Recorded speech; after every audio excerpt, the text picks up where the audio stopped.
At the Department of Democracy, we care about your freedom, as long as it polls well this quarter. All right. Welcome back. Welcome back. We got another episode of BILLINICO commentary. And tonight, man, we are going to be talking about a new podcast. New podcast players have entered, the realm of podcast and commentary, right? The Native Land podcast. Yep, has Angela Rye. What's the other dude's name? Bruh. Let's see what his name is. Hold on.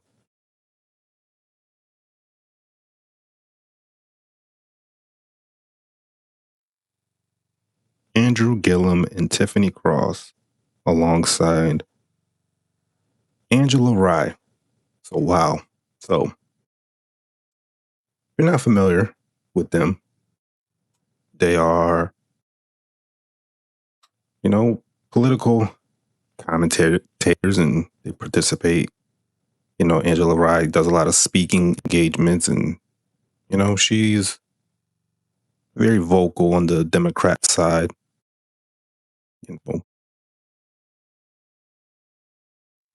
See, Angela Rye, former executive director and general counsel to the Congressional Black Caucus for the entirety of the 112th Congress. So she's basically someone that speaks on behalf of Black people.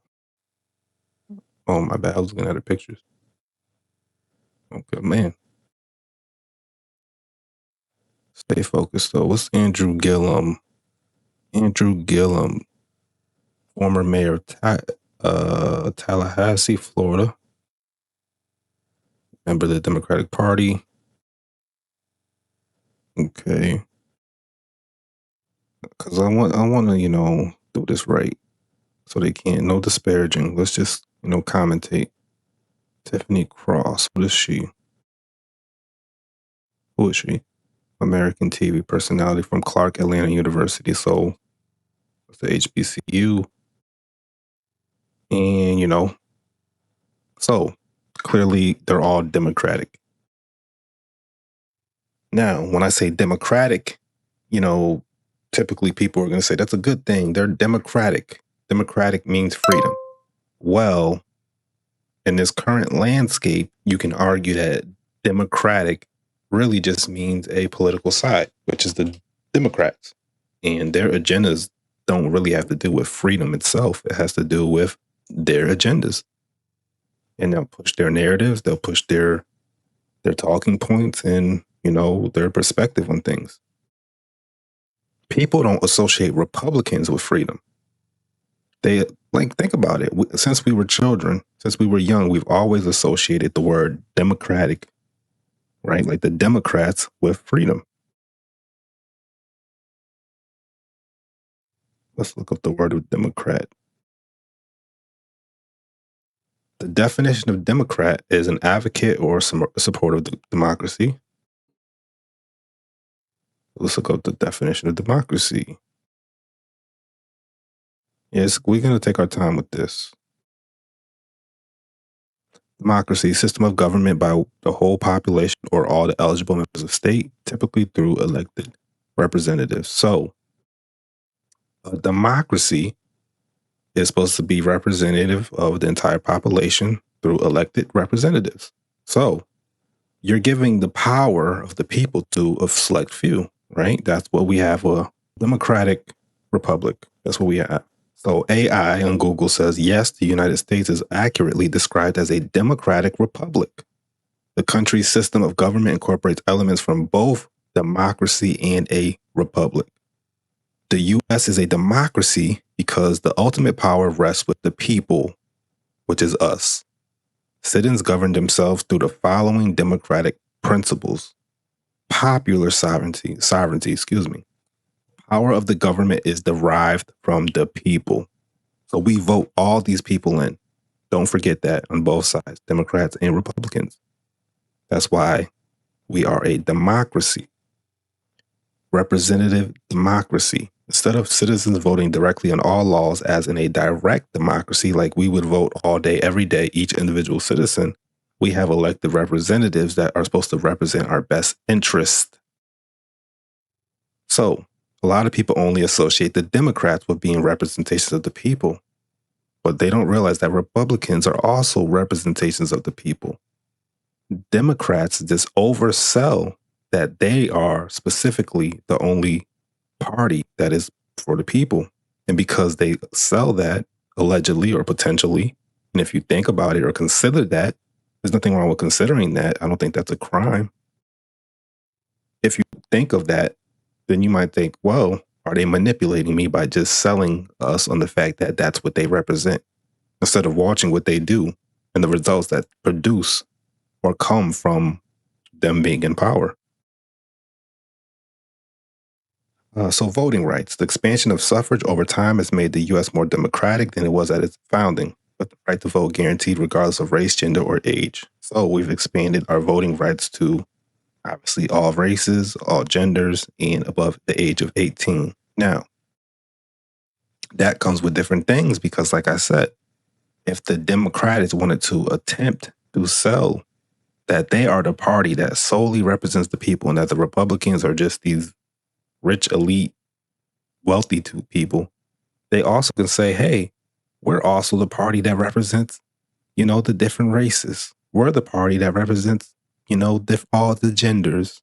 We're the party just for freedom. But how do you know that's just not a marketing tag? And the results, even if their hearts are all in, that doesn't refute the idea that you should accurately assess what they're doing, what they're producing, what their policies are, what their values are, and what the results are from what they're doing.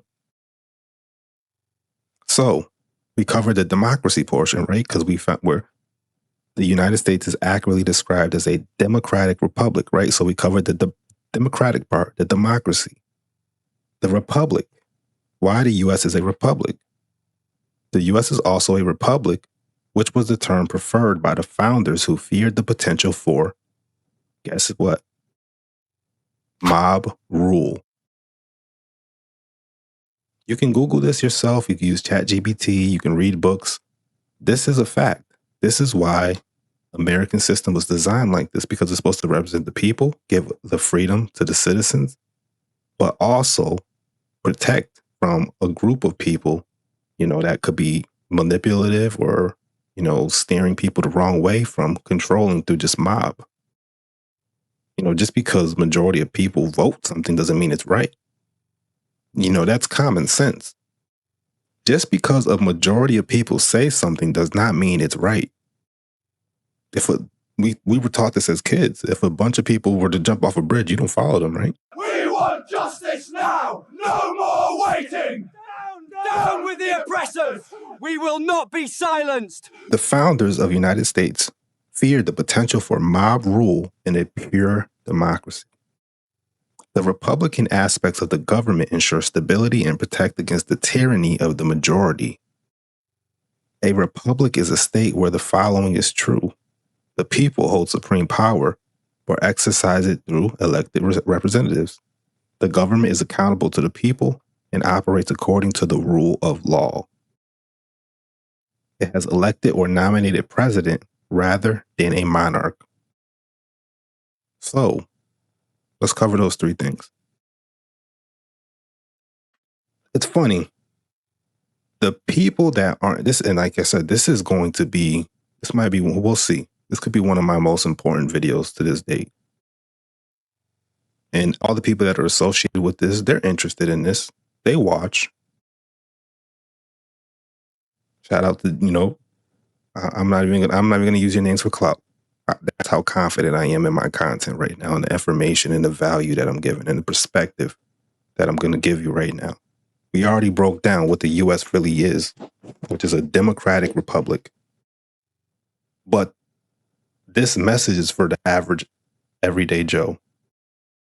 The person, the majority or the people, but also the individual person that wonders, what is really going on here?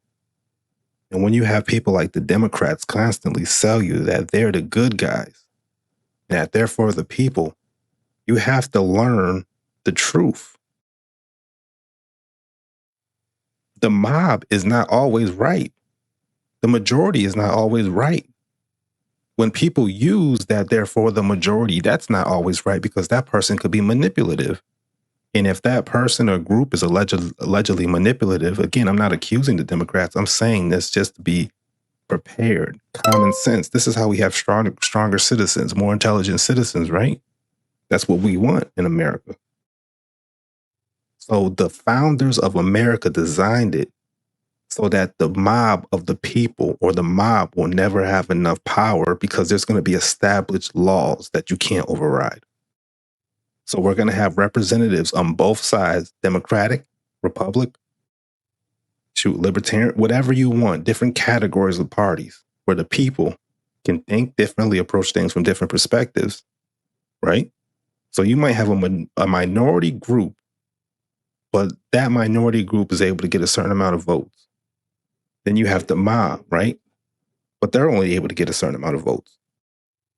So it balances out because the established laws allows the elected officials that represent their different parties to execute things in the government to where it is slow and it is very bureaucratic. But because of the system that's in place, we're able to hold off the extremes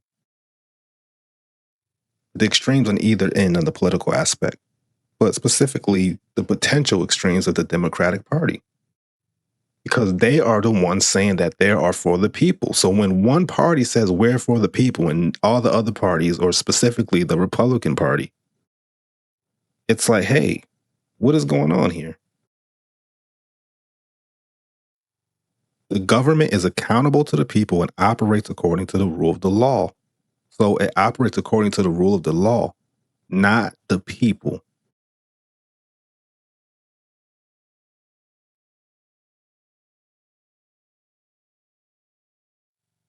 So if the mob suddenly gets frustrated and they want to rebel,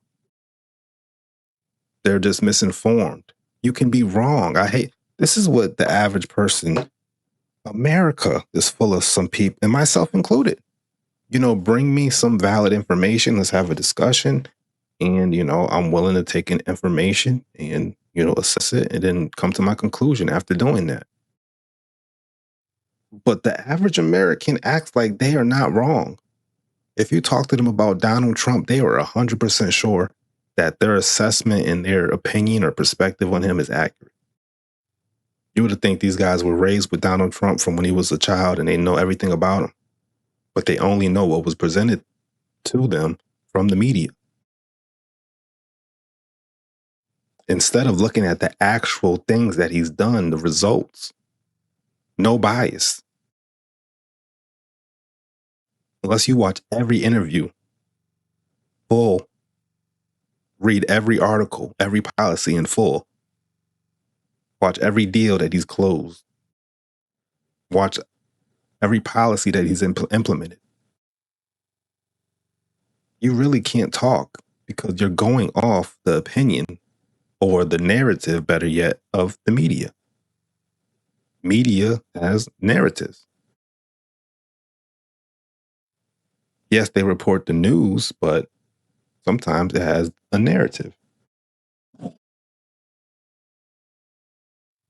So right now, we have to really get back to using our common sense. And it's funny that they're making people feel guilty for using the most basic thing that we were taught as humans. One of the most basic things that we were taught, which is just use your common sense. Oh, you see smoke coming from that? Is it hot? Don't touch it. Is it warm before it's this common sense. They've been talking about us and our race a lot. And it's like, what do they really think about us? All their cities, like the people that they claim that they're like the poorest in the country. There's a lot of violence in the districts and the the states or the cities that they represent. There's budget deficit. I mean, you have to ask yourself these things. You got to question. You got to question these things.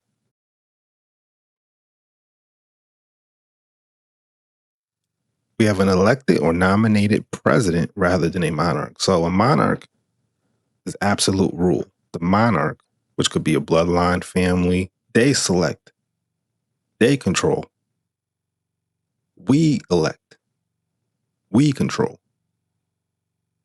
But we only control who represents us and is put in position in the government to execute the laws. The laws. People say Donald Trump did this and that. He's only able to do what he does because of the laws of the country. Now you have people that are trying to break the laws and act like they're not. But because they represent the people, people overlook these things. So let's tie this back in. It's important to recognize the republic aspect of our country. That's what keeps the order. That's what keeps the prosperity. That's what keeps, the class. It keeps the laws in place. Things that are important to a functional system to have, a long-lasting stand. It's actually pretty genius. It's pretty genius. And in God we trust. Clearly, they were influenced by something. I believe that, there's conspiracies, but let's just talk. I believe it. I believe it was a righteous intention, in my opinion. Maybe I'm wrong. Who knows? But that's what my thoughts are. But right now, so we're going to get into the native land pod, right? And basically, they're going to talk about the Joe Budden podcast incident where Mark Lamont Hill and Queen's Flip, got into their little spat. And they're going to make some commentary. And they're going to just show just how, in my opinion, arrogant these guys come across. Just how it's very revelatory when they speak. And the fact that they're starting podcasts is great. It's great. We get to hear them talk. Talk. Say more. And don't hold back, because they just really think that they are above board because they, quote unquote, represent the people. They really think they are right, and they don't see it. When you are taught that you're a victim and that you're about the people and this and that, it gives you a perspective that you can't be wrong, that you can do no wrong, even when you do wrong.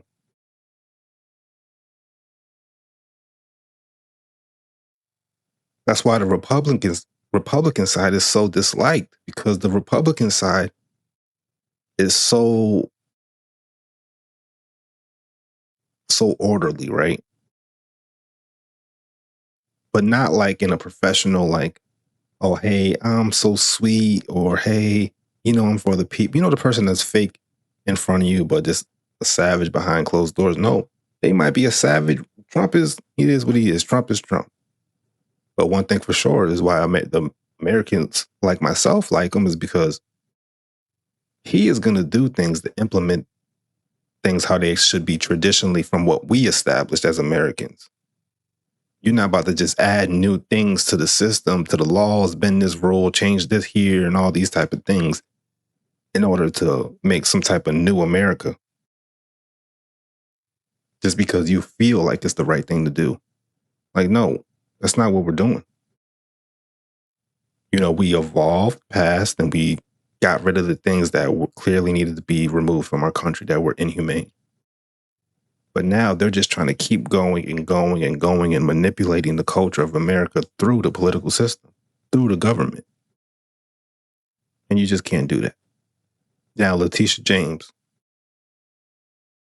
she got into a little thing where she is indicted, for mortgage fraud, allegedly.